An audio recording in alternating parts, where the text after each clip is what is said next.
GNOME 51 Alpha. First look at the next big update for Linux desktops. Hey everyone, welcome back to the channel. If you're a Linux enthusiast who loves a clean, modern, and highly customizable desktop experience, you're in for a treat today. The GNOME project has just dropped the alpha version of GNOME 51, codenamed a Coruña, after the Spanish city hosting GUADEC 2026. This is the first major milestone in the development cycle leading to the stable release expected on September 16, 2026. I'm diving into what's new in this alpha build based on the official announcements and reports from sources like Phoronix and the GNOME Discourse. Keep in mind this is early testing software. Expect some rough edges, but it's a fantastic preview of what's coming to distributions like Fedora and Ubuntu later this year. Why GNOME 51 matters. GNOME continues its focus on a pure Wayland experience after dropping X11 support in the previous major release. Version 51 builds on that foundation, with polish, performance tweaks, better hardware support, and thoughtful user-facing improvements. It's not a revolutionary overhaul, but a solid evolution that makes everyday use smoother. Key highlights in GNOME 51 Alpha. Display and hardware improvements. One standout addition is support for saving and restoring monitor brightness levels, great for laptops where you switch between different lighting conditions. There's also a new auto-rotate option in settings for devices with accelerometers. In the display section, you'll find center-aligned snapping for horizontal edges, making multi-monitor setups cleaner. GNOME Remote Desktop now better supports hardware acceleration for AMD GPUs via the AMD GPU driver, which should improve remote sessions.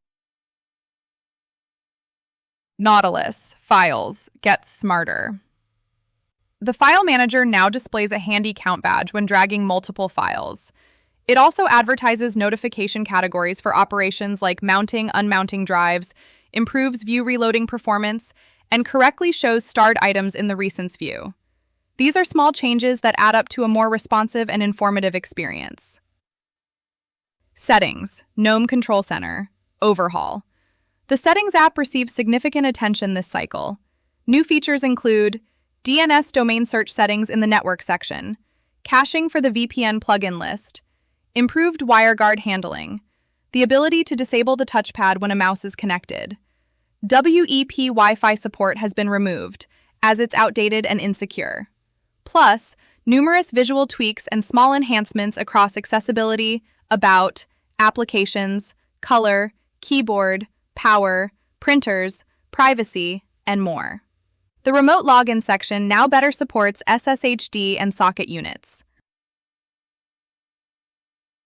Other core apps and components. GNOME Calendar. Better month name formatting. High contrast support in week view. Maps URI support for locations. Teams link integration. And big performance/languaging optimizations. GNOME Calculator. Improved imaginary number handling and a better search provider. GNOME Software. Extended Flatpak permissions view. Warnings for end-of-life apps. And faster startup via cached AppStream data. Loop Image Viewer. Now displays richer metadata like creator, copyright, camera lens, and software used. Epiphany GNOME Web.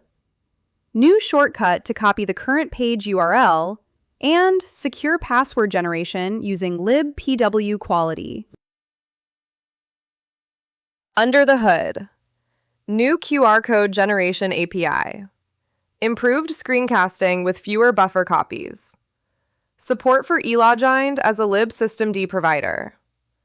Removal of legacy NVIDIA driver support, EGL Stream, EGL device, on Wayland, now using modern DMA buffers, GBM, and KMS. Various security, accessibility, and performance fixes across GTK, Mutter, and portals. Sushi, Quick Previewer, has been ported to GTK4. GDM and session improvements. The display manager adds options for fallback sessions, headless systems, and better PAM.plot handling. GNOME Session uses 007 portal for secrets, and there's session persistence in the input capture portal. How to try GNOME 51 Alpha. The safest way is to download the official GNOME OS install image from the GNOME download servers. It's an experimental, immutable distro built for testing the latest GNOME. You can also build it from source using BuildStream, or check unstable repositories in Arch Linux. Warning: this is alpha software. It's for testing and development. Back up your data and don't use it as your daily driver yet. What to expect in the stable release. The beta is scheduled for early August, with the final release in mid-September. Expect further refinements, bug fixes, and possibly more features as development progresses. GNOME 51 feels like a mature, refined desktop focused on reliability, modern protocols, and user quality of life improvements. Whether you're a longtime GNOME user or considering switching, this release cycle looks promising. What are you most excited about in GNOME 51? Let me know in the comments below. Maybe the brightness restoration, Nautilus improvements, or something else? If you found this helpful, hit like, subscribe, and turn on notifications for more Linux desktop news and tutorials. Thanks for watching. I'll see you in the next one. Stay curious and keep exploring open source.